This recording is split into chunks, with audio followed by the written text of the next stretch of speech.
Hello, and welcome to the show Goldsquadrongays. It's the podcast where two Star Wars loving gays break down each episode of their favorite Star Wars TV shows while also being gay as hell. I'm your host, Bradley Brower. I'm your other host, Charles Rogers, and welcome back to that. Sorry, I'm still processing my I watched Sandman this week. Yes. The first season, and my brain just has melted and dribbled out the side of my head. Do you think Sandman could become our new, pre-show Marvel talk? When we talk about stuff? No, and the problem is because it all dropped on Netflix. It's all there. We can't do it every week. I'm the kind of person who doesn't watch it all at once, because I'm lazy. Oh, how much have you seen? I just finished the diner episode last night. Oof. Oh, that episode. That episode made me get up and walk away from my computer because watching that episode of Sandman was not like watching TV. It was like watching a stage play. And one of the for sure was dark ones that I like Who's Afraid of Virginia Woolf and The Iceman Cometh. It felt like the experience of watching that episode was the experience of sitting in a theater watching one of those plays. I wasn't expecting to have to deal with that at 2:00 in the afternoon on a Wednesday or Tuesday or Wednesday or whenever I watched this. It was wild. I mean, we were watching it and I was like, wow, this scene is going on for a really long time. And then it didn't click, honestly, until I had to pause it because I had to make I guess I was making a microwave dinner or something. And I just got up because I was hungry. So I paused the episode and I realized I was like, oh shit, we're halfway through this episode and they're still in this damn diner. And I was like, what is going on in this show? We're going to be in this diner the whole time. Because it's a brief scene at the beginning and then it's the diner the whole time. And then it was really odd. The last little bit of and She-Hulk is coming. Oh, that's true. We're going to be talking about She-Hulk. For those who don't know, what Bradley's referencing is that we always talk about whatever Marvel show's on as a warm-up before we get into the Star Wars of it all. So She-Hulk is coming, Bradley. You have to acknowledge the Incredible Hulk movie happened. I know that movie sucks, but you have to acknowledge it happened. Well, that's not true. I have to acknowledge a version of that movie happened. The exact movie that we see is non-canon. I do not agree with that movie at all. However, there are certain characters and certain things that happened in that movie that canonically, yes, did happen to the Bruce Banner we do know now in the current Marvel canon. But we just have never seen all those things. I like to imagine a version in my head of that movie where Bruce Banner's played by Mark Ruffalo. Two, the love interest, Liv Tyler's character, actually has some fucking agency and does something in the movie. That is a scenario that I like to imagine existing. Also one where the movie's plot makes sense and the characters behave like human people.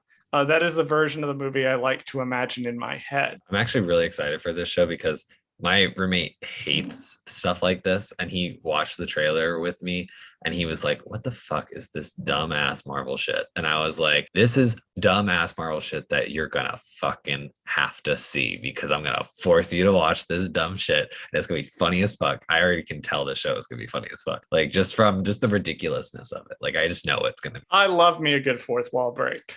Oh yeah, who doesn't love me a good fourth wall break? But speaking of the Sandman, which Gwendolyn Christie was in playing Lucifer. Speaking of, wow, that's a good transition. There's a reason I crowbarred our intro into Sandman because I wanted to segue from Sandman into our topic of conversation today, which is before we get into our topic today, there are two notes that I have to throw out up front regarding some production things around this show. So we'll do the good note first. There's a good note and a bad note. The good note is by the time you hear this episode, I was recently on an episode of Force Friends Rewatch. Our friend Andy, they have guested on this show before. They were on one of our Book of Boba Fett episodes. They were on the Return of the Mandalorian episode. I was over on their show with their friend Ryan talking about the book Lords of the Sith. It was a fantastic time. We talked about the book. We talked about the state of canon. We talked about the fact that queer characters should be allowed to be messy, complicated characters. it was a great time, and also took some time to the little time to shit talk Karen Travis, which is always a good time. I do not like those books very much, but if you want to check out that episode, it is over on the Force Friends Rewatch pod. Definitely check that out. Bad news is I want to talk about our upcoming schedule, because literally right after we recorded Dark Disciple, and I mean the day after, it was the next day they announced that Andor is being pushed to September 21st with a 3-episode premiere, and which is throwing our whole fucking schedule off. Yeah. You and I, we could have done like a first season of something if we had known it was going to be. Had we known they were going to do this, we probably could have done a whole. We could have fit a whole season like of Rebel, like, or doing like 2 episodes an episode. We could have fit a whole thing of Clone Wars, season of Clone Wars in, but yeah, we could have done something. We could have done something. Yeah. But now we're like flailing like crazy. We had like a whole month and a half, 2 months to do something. Yeah. Like, really. It would have been nice to know that, Lucasfilm. Yeah, because it would have been nice to know that. Had we done like Rebels or something, we could have done like 2 episodes a week or something, and then like filled up the whole entire thing. Like, it would have been great. Like, it would. The problem with doing our show, and I envy chronological watch shows. I think First Steps and Dark Side Divas have it figured out because they always know what they're doing the next week. We always have to be like, well, how are we balancing this? Because they're kind of a current event show, but we're kind of also like a TV watch show and like an analytical breakdown show. And the question is like, how do we fill the time with something that's interesting? Right. So here's what we're going to do for the next couple of weeks, listeners. So we're doing this episode today. We'll get to what it's about in a second. We are going to record the summer vacation episode. Should come out within the next week or 2. It depends really on a major factor, which is I have certain real life obligations coming up. Being a good citizen, doing my duty to the United States federal court system. Not going to explicitly say what I'm doing. I thought you were going to say the Empire. Yeah, doing my duty to the Empire. To the Empire. I mean, technically, doing my duty to the Empire. Right. And what this means is when we looked at the schedule to try to figure out what we do, we realized this falls right in the middle of this time between now and Andor. Depending on whether or not I have to physically come in for multiple days to do my duty to the Empire, we may or may not have episodes. We apologize. I am sorry that I can't give a more concrete schedule leading up to Andor. It mainly is going to be if we have the time to record something between then and now. On a week, we will record something to put something out. Otherwise, we'll let you know on our Twitter. We'll let you know that an episode is not coming. So thank you for being patient with us. The whole way that Andor has been kind of scheduled and moved around has been very frustrating for us on the back end. I'm very proud of the Rogue One episodes that we did. I think that was great. And I definitely want to do like a movie breakdown like that again. But unfortunately, the way that they keep shifting around the release date is really impacting our ability to find things to do. So we will let you know if I get called in to do my duty for the Empire. There won't be an episode that week, but if not, we will try to put something out to keep filling the time between now and Andor. So that is our slightly serious notes. Bradley, you like Captain Phasma.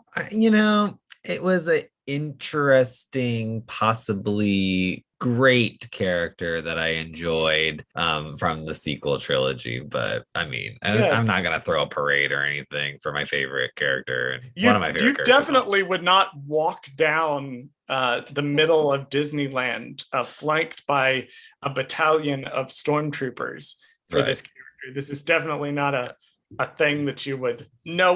When we taught you how to read, or more specifically, you played a masterful long game of being a dick to me by figuring out how to read and then not telling me until you had already read several books. There was a couple of books that I really wanted you to read, and 2 of them that we hadn't covered previously on the show were Dark Disciple, which was the Asajj Ventress novel, and the novel Phasma, which is what we are going to be discussing today. Yeah. Bradley has asked me to real fast summarize the plot of Phasma, because we didn't summarize Dark Disciple, Bradley. Yeah, I let my excitement for Asajj Ventress get the best of me, and we just kind of started rambling on about her, and we forgot to just even talk about what Dark Disciple was even about. We just assumed that anybody who was listening would just be like, yeah, I already read that book, so it's fine. I don't need an explanation. So if you have not read Phasma, Phasma, or you need a refresher on the plot of Phasma. Phasma is a novel about a resistance spy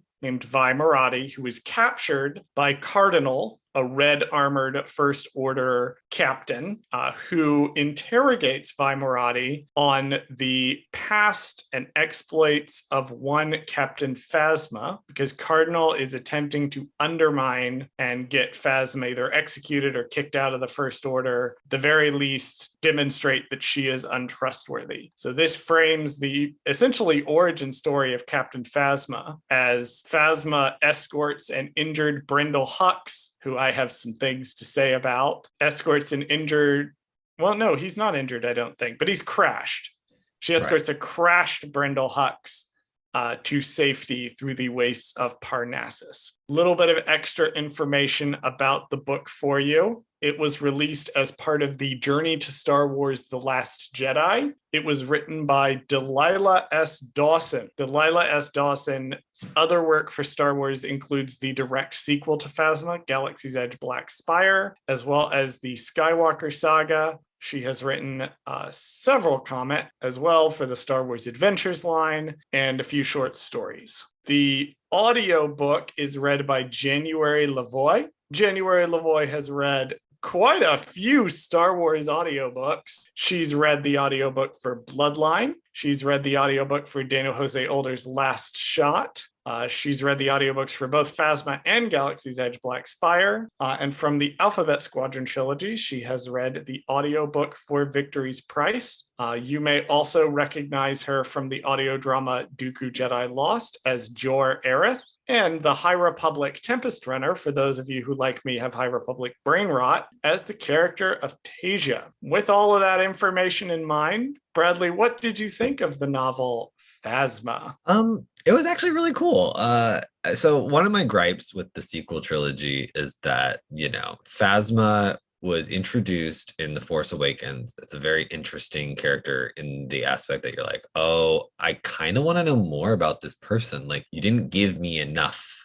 You gave me sprinkles of like their character and like who they are. And I like on the base level, you're like, oh, it's just a lady villain. And that's how Star Wars gets me every time. They're like, here's a basic ass lady villain, but just kidding. She's got way more depth to her. You just didn't know it. And so I think that what the book does is it definitely expands on it, because it gives her a fucking past. Like, it lets you see who she is and like where she came from and how she's always been this conniving kind of person. And it's great. I love women doing bad things in Star Wars. That's Correct. My favorite thing. Well, one of the big questions that the book kind of seeks to answer, and that a lot of media surrounding Phasma sought to answer at the time, was why does Phasma shut down the shield generator on Starkiller Base? I think it's a shield generator she shuts down. Why does she do that?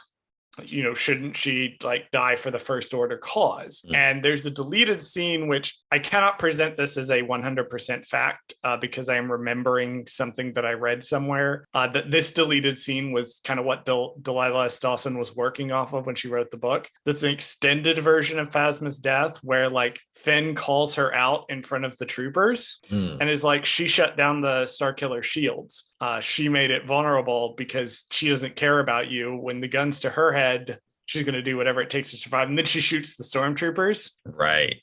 I vaguely know of this, yes. Which is, there are very few deleted scenes in movies that I thought should have made it into the movie. I understand why that scene was cut. I do not agree with the decision to cut it. But this book goes into that survival mentality, because it also shows, it both shows where the survival mentality saved her, but it also shows how the sort of everybody look out for each other, no one gets left behind mentality sort of on her home planet dragged people back and held them back, or at least how she perceived it. That all being said, they should never have killed her in yes. The Last Jedi. No, what I like is that I think in interviews, JJ has said that he thought about not having her die, and he was like, well, like, or he never was it JJ or Ryan? No, I think JJ said after the fact, he was like, one of the shocking things that he found from that movie was that the decision to kill Phasma, because when he got the script, the second, once it had traded hands and he was the second director to get the third movie, that he was playing with the idea of trying to finagle bringing her back or something like that. And I think he just kind of like was like, no, somehow Phasma returned. Yeah, somehow she returned, and because he really wanted her. And then I also read somewhere that like there was someone made the decision of showing just her face and not, I think it was Ryan Johnson that said, like, if I'm going to show her, like, I'm not going to show her whole face, because the idea of showing like that there's this beautiful woman underneath this like cold exterior is like jarring, because she's like a monster, but she's not a monster because she's actually really beautiful underneath. Like, so there was like, there's this whole thing. And I was like, all that to say, so you still fucking killed her? And like, I've said on, I think it was on a previous episode of this podcast, I was like, I could have seen a version of Last Jedi where the character of DJ didn't exist, and that Phasma, as a more survivalist character, could have been finagled in to fill that role in Finn's story. Now, it would have drastically changed the story, but you could have written a version of that plot line where Phasma, as a survivor who doesn't really care about the First Order or anybody besides herself, acts as that foil to to Rose, who is a true believer in the Resistance, because she's seen what war does to people and she wants to fight to end it. I think you could have done that with Phasma. They didn't. Right.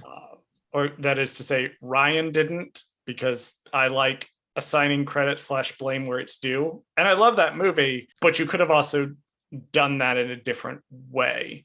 And I think something that this does really well is it dives into that mentality to an extent that the films really don't. And that was a missed opportunity in the film that this book kind of fills in. Right. Because a lot of it is sort of Mad Max in space. So for sure. It's Mad Max for sure. Yeah. And the beauty of Mad Max, like, is when you strip away everything around these characters, is you get to see who they are. And you get to see how much of a survivor Phasma actually is. And I appreciate her for that. And it does translate too into the First Order. Spoilers for the end of the novel, I guess. She fucking killed Brindle Hux. No, I've read Servants of the Empire. Fuck Brindle Hux. Servants of the Empire and Aftermath. I've read those. Fuck Brindle Hux. That guy sucks. But I like that she teams up with his son. Armitage. I don't know. I always forget his name. So I like the fact that they incorporate Armitage into the story, because, his character is also a very interesting one that they get. I think it gets more interesting in Rise of Skywalker, but some people didn't care for that. I think the idea of him being essentially a turncoat is kind of very interesting, because it's similar themes of this novel with Phasma, where it's like she's really only after herself. It's not a matter of what's right or what's wrong. It's like, because obviously Armitage doesn't care about that, right? Like, he's not fighting for the fucking, the Republic. He doesn't give a shit about that. He's going, what is my best way to survive and hold on to power? And so I think one of the ways he does that is by lining himself with Phasma in this novel. Yes. And I do think, now that you mention it, that makes sense, given, what we see in Rise of Skywalker, with eventually the direction the character would go, where he's like, you know what? Kylo Ren really sucks. Yeah. I'm willing to throw the whole First Order under the bus because I hate this guy so much, because we find out in this book that Phasma killed his dad and he was like completely in on it. And it was like his idea or something. You have me at a slight disadvantage, Bradley, because it has been a hot minute since I've read this book. Right. No, and actually what's funny is, if you want to parallel it's your job to tell me if I'm getting things wrong. Like the injured Brindle Hux thing earlier. No. I think he was poisoned or something. There's like I think there's a bit where they get poisoned. Yeah, he gets poisoned or something. And then to save him, they have to go to find the First Order or whatever to heal him, because that's the only way he's going to heal. And then when they finally get to the First Order, he dies anyway because the beetle infects him or something. Or I think you're thinking of a different character. Am I? Oh, is it the brother? What am I thinking of? I think you're thinking of one of her traveling companions. I don't know. Like, It's been a second for me too. I mean, I've still read it pretty recently, but it's still like still a smidge. Like there's details that you forget sometimes, but the scarab or something bites one of them and it's poisonous and she holds on to it for like a year and then like or something. She like keeps one and then like she keeps that. Yeah, you're absolutely right. That's what's good. Yeah, because that's how they kill him. They kill Brendel Hux. Right. And they're like, how did he die? And they're like, it's a mystery how he died or whatever. And it's because he died from the fucking beetle bite. Yeah. Yeah. It's the beetle. Yeah. Anyway. If it seems like I'm not remembering like huge chunks of the actual plot, is because I'm remembering a lot of the character work that's done on Phasma. And particularly like the relationship between Phasma and her brother, where like if they just worked together, they could co-lead, but they have such radical ideas of what that means. And then this is what I love, because they take all the warriors and then he leads everyone to go get them back and they all die. And I'm like, you could have just stayed where you were. You'd have been also fine. I was going to say, now that you mentioned that too, it's like one thing I like about this story, like you said, it is Mad Max in Star Wars. But what I find interesting about this story is that it almost takes place in its own world, almost, or galaxy, because it's almost like, wow, why is there so many fucking planets that have to deal with like this kind of shit? Like if you think about it, there has to be other planets that are dealing with similar issues where like the environment is so destroyed or whatever that somehow the planet survives, but all the other people in the galaxy are just like, we're just gonna avoid that planet and never go back there. And then it's just an interesting like just setting. That was kind of plot-ish of the Nogri planet in the Thrawn trilogy. I loved that twist where it turned out like most of the planet, or like it's only chunks of the planet that have been irradiated. It's only one little section. It's of the one whole little planet. section of it. And if they just ventured out to any substantial degree, they would have known that. Right. But they didn't. And so Phasma grows up in what she thinks is this very harsh environment, but it's actually on a planet that's mostly fine. Yeah. It's just got like pockets of like radiation or something. And it's like, oh. Yep. I did love that twist. I do want to talk briefly about the frame story around it. Okay. I do love this framing device. That's the chunks that I remember from the book, because a lot of the Phasma stuff, I remember Phasma's characterization very well, but I couldn't tell you like exactly what happened in linear sequence. Right. The Vi Marati and Cardinal stuff I remember because they are such interesting characters, and it goes precisely how you would expect those sections to go. What did you think of your introduction to Vi Marati and Cardinal? So, first of all, I like the Cardinal character a lot. I think I love the idea because, again, going back to Armitage, it's the same thing. It's just somebody who hates somebody else and is willing to do whatever they can, break down that person. So in Armitage's case, Kylo Ren is the person that he wants to fuck over.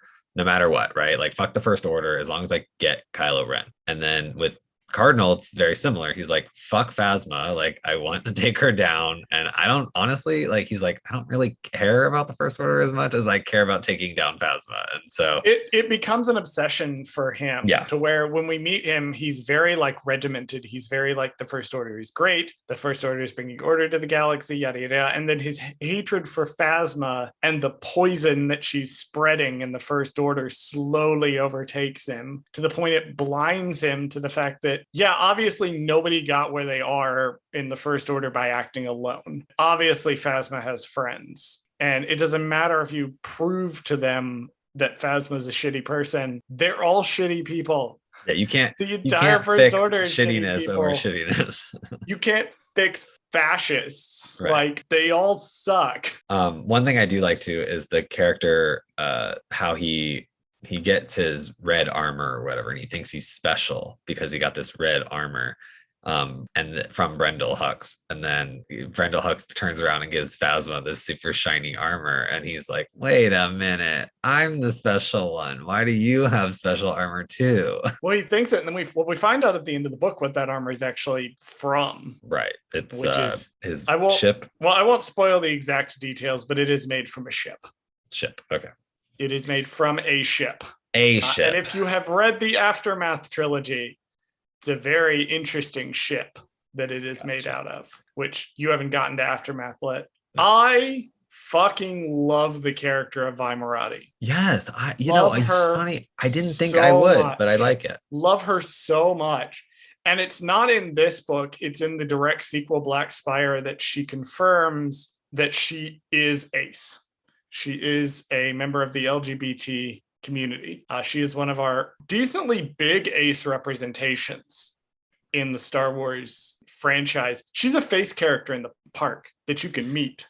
Which is strange, right? Because she's the only character that's from a book that's in the park. Yeah, she's like the resistance person that you can meet that's not Rey or Chewbacca. You can meet her. So they kind of have like the First Order Stormtrooper meet and greet. When I have historically been there, which I have only recently been when COVID restrictions were starting to come off. But when I was there, the first couple of times, she was like the resistance character that would come out. And there would also be stormtroopers that would come out and do a little thing. And Kylo Ren, Rey, and Chewbacca.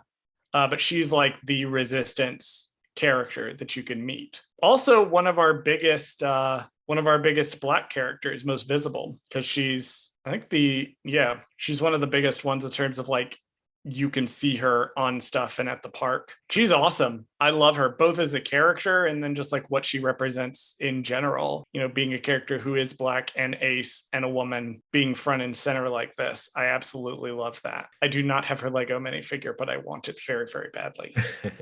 What I like is the description of her is a female Poe Dameron with an added dash of James Bond. Love her. and she gets to Indiana Jones it up too in Black Spire.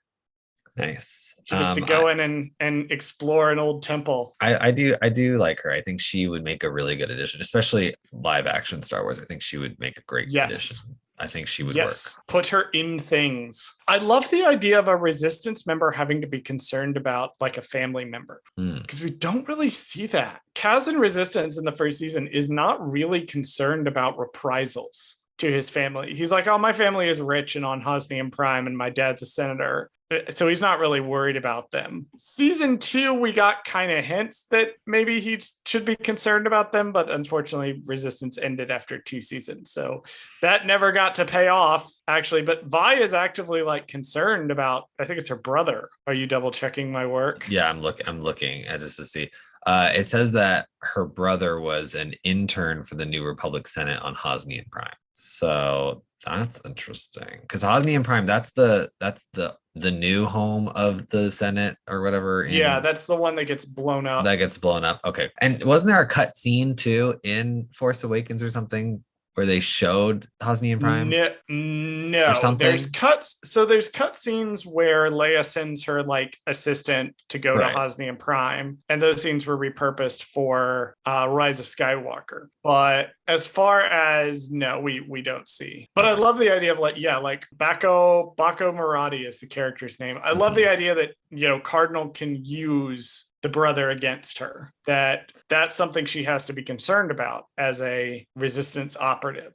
I think that's an interesting dimension to the character and an interesting raising of the stakes for the character. An even more interesting addition to that character is that he was Vi's sole living relative, was a dignitary who'd been stationed on Pandora with his husband. Wait, the fuck? That's what it says on Wikipedia. Oh my god, it's in a primary source. It's in Black Spire. How the fuck did I miss this? How did you miss this? How the fuck did I miss this? How did you miss another gay in Star Wars? Damn. Oh my god, Bako Marati has a husband. How did I not know that? Damn. Oh my god. You're a bad Star Wars guy. I have discovered yet another queer character. Thank you, Delilah S. Dawson. Check mark for the gays. We won yet again. We have won yet again. So yeah, both Marathis are part of the LGBT community. That is awesome. Love that. Yeah, and he was on Pandora, looks like. Well, during the events of I love that they're both LGBT. Yes. Love that. I know you did say, Bradley, but before we wrapped up, you did say that you had a particularly exciting fan cast for her that you wanted to run by me. Yeah, so like I say with all these books that we keep doing, I love doing a little, what if they made this a TV show? I have two things for this. One, I'll give you my fan casting, and two, I want to ask your opinion. Actually, here, I'll ask your opinion first before I do the fan casting, because the fan casting will be quick. Okay. For my question about if it was a show, would you keep the framing aspect or would you modify the framing aspect? 100% I would keep the framing aspect, because the framing aspect is as much a part of the story as the meat of the story itself. It's if you read Frankenstein, I'm about to go over into my lit nerd territory. Shout out Star Wars English class. If you read Frankenstein, the story of Robert Walden in the framing device, who is the sea captain who is trying to chart a course through the Arctic, and he runs across Victor Frankenstein, and later the monster, and is meant to be a mirror to Victor Frankenstein. And we are seeing the same things of unrelentingly pressing forward with scientific advancement to the detriment of the people around you, because you're not doing it in an ethical way and you're not doing it with regard for life. In Walden, as we see in Victor Frankenstein, Walden ultimately makes the decision to turn the ship around and not go after what he was going after, because it's putting people in unreasonable danger. And I think that the book Phasma works the same way. So the way I would do it is I would keep the framing device.